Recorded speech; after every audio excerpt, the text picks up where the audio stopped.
A Hora do Agronegócio. Olá, amigos da Hora do Agronegócio na Jovem Pan. Eu recebo hoje o André Nassar, que é o executivo, CEO, diretor executivo da Abiov.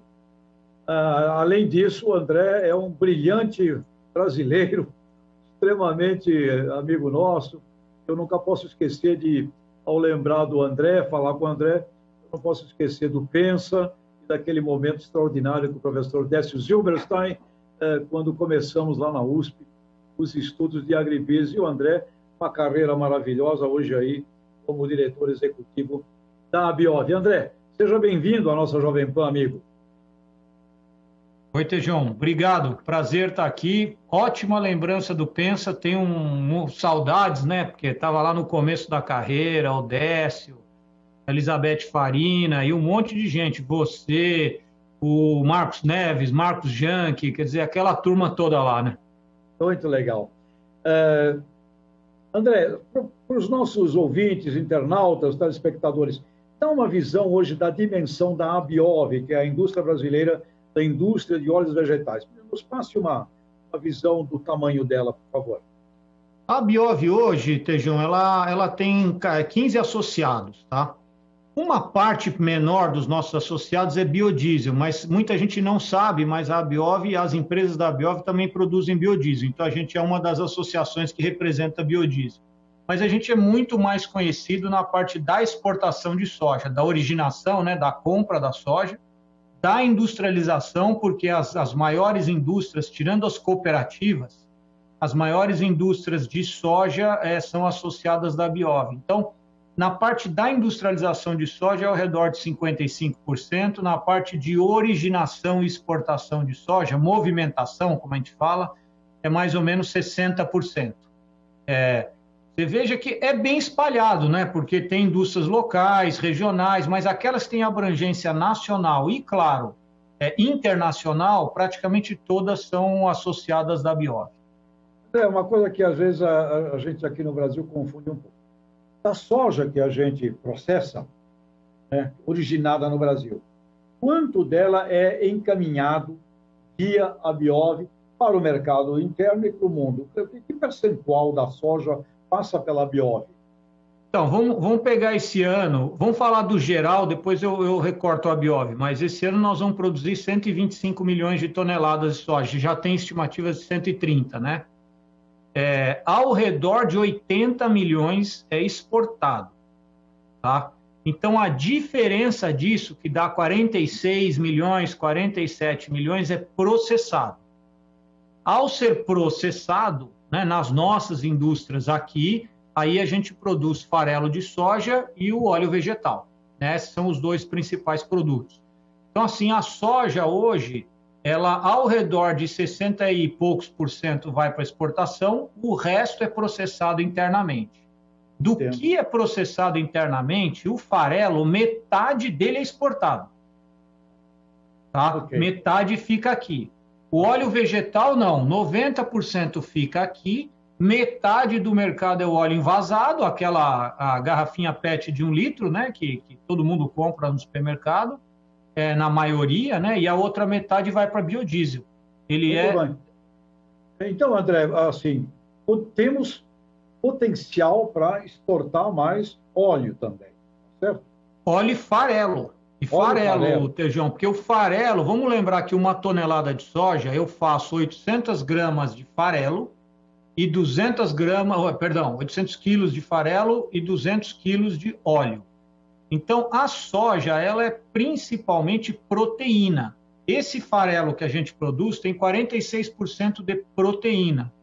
Então, o grande mercado internacional para nós, que é pouco explorado, é o farelo. Porque o óleo ele vai crescer no biodiesel aqui. Vai crescer no biodiesel. O nosso programa de biodiesel vai fazer crescer. Agora, farelo, por exemplo, 100% do que a gente vende para a China é grão, não é farelo. Poderia ser farelo. Exatamente. Imagina se a gente abre o mercado chinês para farelo, como isso não beneficiaria os investimentos na área de indústria, né? Sem dúvida. E, André, uma coisa interessante que às vezes a gente esquece, essa exportação brasileira, quanto mais farelo, muito melhor, a indústria agrega valor. Agora, é importante e interessante, nós estamos permitindo, me corrija se eu estiver errado, nós estamos permitindo que muitos, milhões de pequenos produtores na Ásia tenham suas criações, de suíno, de aves, em função da soja brasileira, não é isso? Se a gente pegar o quanto a gente exporta de soja, grão e de farelo, né, o Brasil é o maior, vamos dizer assim, fornecedor de proteína vegetal para a indústria animal do mundo. Interessante. Tá? Então, a China compra muito grão do Brasil e faz farelo para a sua indústria de aves e de suínos. Tirando a China, a Ásia é o segundo maior comprador de farelo. 50% da exportação vai para a Europa, 50% vai para a Ásia, que são grandes produtores. Tailândia, Indonésia, são todos grandes produtores de aves, alguns suínos, nem todos, os países muçulmanos não produzem suínos, né? Então, assim, a gente é o grande fornecedor de proteína vegetal para a alimentação animal do mundo. E a Ásia é o grande mercado. Muito interessante, André. Milhões de agricultores são nossos clientes. Eu nem sei. Às vezes a gente não para pensar nisso. No Brasil, eu acho que a gente deve ter de 3 a 3 milhões e meio de avicultores. Aí coloca suinocultores, deve dar uns 4 milhões aí, por aí, eu acho, né? Não dá tudo isso, é 1,5 milhão para 2, perdão, por aí, dá uns 2 milhões. Isso. 2 milhões. Imagina isso na Ásia toda. O que nós estamos falando? É um contingente gigante, né? Impressionante a contribuição social que existe nesse trabalho também. Agora, vamos falar do assunto aqui que está aí sério, envolvendo o meio ambiente, sustentabilidade. André, sim, eu entrevistei o professor Ray Goldberg, fizemos uma entrevista com ele e eu vou liberar essa entrevista assim que ela estiver editada, que é o criador do conceito lá em Harvard. Ele falou, olha, hoje agribusiness é um health system, é um sistema de saúde, tem que ter medicina, meio ambiente, a palavra é saúde. Como você, da indústria do óleo, grande cliente dos grãos brasileiros, como é que você vê esse assunto da Amazônia, este assunto de meio ambiente e sustentabilidade? Então, Tejão, eu acho que nós temos que definir bem onde que está, digamos, o gargalo, ou o problema que nós temos, né? A maior questão nossa do ponto de vista de sustentabilidade hoje é o problema do desmatamento. Tá? E, evidentemente, é o desmatamento ilegal o grande problema. Todos os outros requisitos de sustentabilidade que existem na produção de soja são totalmente favoráveis para o Brasil. É incrível, assim, nós temos plantio direto, fazemos 2 safras, consumimos menos nitrogênio na produção de soja, a nossa soja tem um teor de proteína maior, né? O crescimento de produtividade aqui no Brasil é maior do que na Argentina, do que nos Estados Unidos. Então, assim, a gente, 99%, digamos, das questões de sustentabilidade, nós não temos problema de trabalho escravo na produção de soja no Brasil, certo?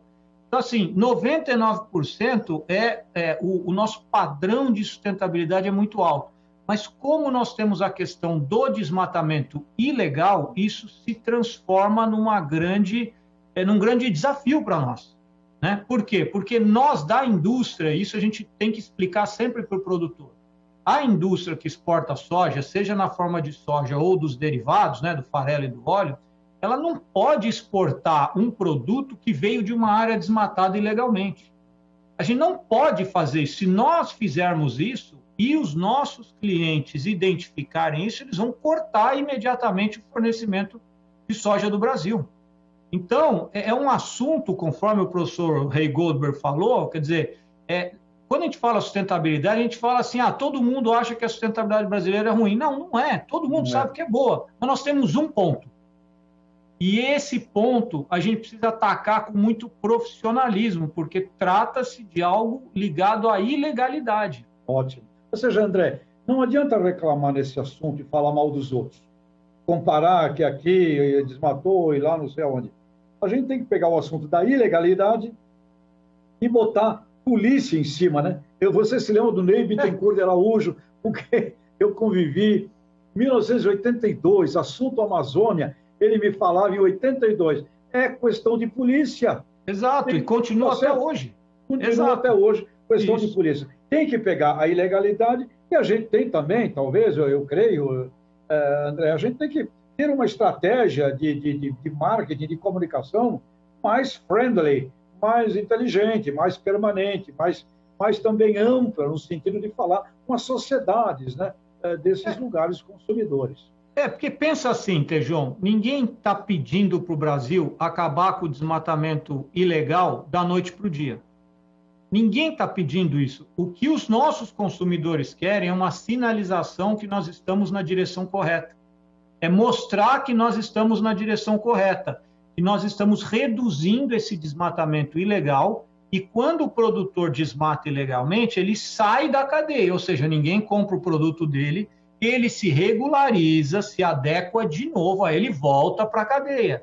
E basta a gente mostrar isso. Se a gente tiver esse processo bem organizado, né, aí a gente consegue fazer o que você falou. A gente tem que ter uma estratégia de imagem muito agressiva para mostrar o que está acontecendo aqui. André, por que a gente não consegue fazer isso? João, olha, assim, a gente tem uma lei que ninguém tem, que é o Código Florestal, certo? O Código Florestal, ele obriga as propriedades privadas a terem as reservas legais. Outros países do mundo também têm reservas, conceitos de reservas legais, mas não no meio da área produtiva, certo? A reserva legal, ela é sempre assim, você tem uma paisagem, tem um pedaço lá que é preservado, mas o que é plano tal, você deixa produzir. No Brasil, nós não fizemos assim. Cada propriedade tem que ter o seu pedaço de reserva legal. Bom, isso virou um grande problema que foi resolvido com o Código Florestal, concorda? Foi resolvido. Antes de 2008, os problemas foram resolvidos. Mas o que está acontecendo? Está se passando, nós já estamos em 2020, o Código foi sancionado em 2012. Então, se os produtores que estão convertendo reserva legal sem respeitar o Código não são chamados e dito, olha, se você continuar desmatando, eu vou embargar, esse processo só cresce, porque cada ano que passa é feito um pouquinho mais, concorda, Tejão? Você só combate algo ilícito se ficar impune, não adianta nada. Quer dizer, você tem que trabalhar para identificar esses produtores, chamar a atenção e falar, gente, não pode, né? Então, falta para nós essa gestão do Código Florestal. É isso que eu acho que falta. Basta fazer a gestão. E tem que ser aplicada pela sociedade civil organizada, com os órgãos de governo, pegar o ilegal. Eu recebi um telefonema semana passada, quase chorando, do Caçula. O Caçula é o pioneiro lá de Santiago do Norte, de Paranatinga. E a revista Veja fez uma matéria sobre os 10 maiores criminosos. Tá? E 3 deles da região do Caçula. E o jornalista escreveu, eu acho que não devia escrever assim, cidade de criminosos. Eles, esse Caçula, pioneiro lá, cooperativa, 600 famílias, chorava. Nós não somos criminosos, nós não somos criminosos. E ele me manda mensagem, olha, cara, essa queimada que está acontecendo aqui é de bandido. Eu falei, vocês têm que também ver o que vocês fazem. Vocês, produtores legais, também têm que se mexer, porque um bandido faz isso e vocês ganham uma imagem terrível. Então, André, não é necessário uma ação conjugada da categoria de produtores com a categoria industrial, com o governo, juntar e agir? Eu acho, Tejão, porque assim, o governo sozinho não vai resolver, certo? Nós, por exemplo, a indústria tem responsabilidade sobre o produto que exporta. Então, a gente tem que trabalhar. O produtor tem responsabilidade em cumprir as regras do Código Florestal. Então, aqueles que não cumprem deveriam ser, digamos assim, separados, identificados, tem que fazer campanha, tem que explicar, né? Tem produtores que abrem área porque acreditam que o Estado não está dando as autorizações de supressão, já tem Estado que dá, sim, basta ele pedir, né? Tem o programa de regularização ambiental, a gente sabe hoje o que está acontecendo. Tem produtores que desmataram depois de 2008, em estados mais avançados, ele é chamado para fazer o PRA dele, mas ele não vai fazer o PRA porque ele sabe que ele desmatou depois de 2008.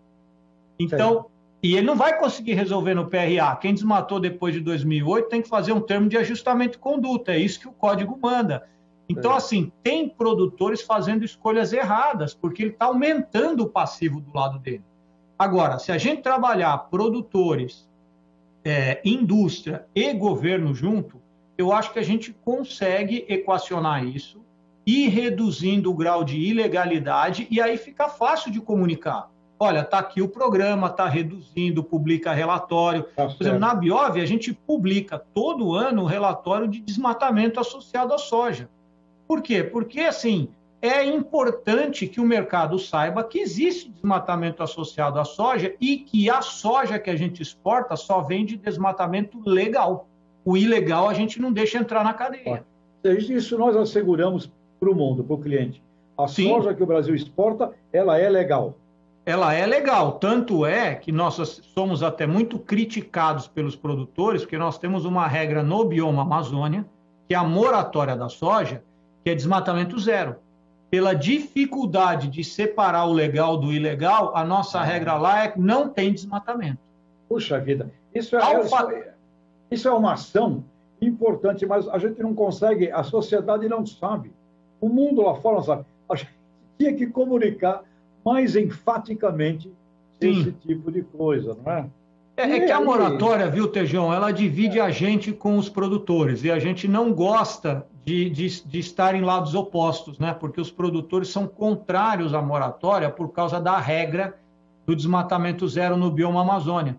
Só que, assim, enquanto nós não formos capazes de separar o desmatamento legal do ilegal, a gente precisa proteger a soja.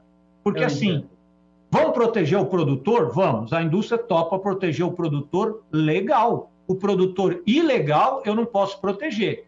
Se eu não consigo separar, eu vou proteger a soja, porque ao proteger a soja, eu protejo o Brasil, porque a soja é um produto brasileiro. Correto. Eu acho que está na hora de ter essa consciência, né? E você sabe bem, o produtor é o elo mais frágil na corrente, né, do agribusiness. Tem que ser protegido, porém tem que ser protegido o legal. Exatamente. Então fica muito claro, e aqui acho que vai um recado para a sociedade urbana que nos vê na Jovem Pan e para o produtor. Sociedade urbana, a soja brasileira que nós consumimos aqui no Brasil, que é exportada, ela é legal. Existem produtores e produtores, né? De fato, o produtor é espalhado, tem que ser protegido na cadeia produtiva. Agora, é necessário a legalidade e é muito importante também que os produtores legais ajam com relação a produtores ilegais, né? Porque lá na Holanda, eu vi nas associações, André, o produtor que não está no compliance daquela associação, da batata, da flor, da cenoura, ele é expulso da associação. Ué, por que não se faz isso aqui? A mesma coisa, quer dizer, as associações de produtores deveriam ter um compliance, um código de conduta, um conjunto de indicadores. Se o produtor, do ponto de vista legal apenas, sem exigências acima da lei, se ele não cumpre aquilo, esse produtor tinha que ser colocado fora. Claro que nós não podemos chamar esse produtor de bandido, né, Tejão? Isso está errado. O produtor errou, desmatou, ele tem que pagar a multa, ele tem que recuperar, mas ele não é bandido, ele é produtor, ele tem que voltar para a produção.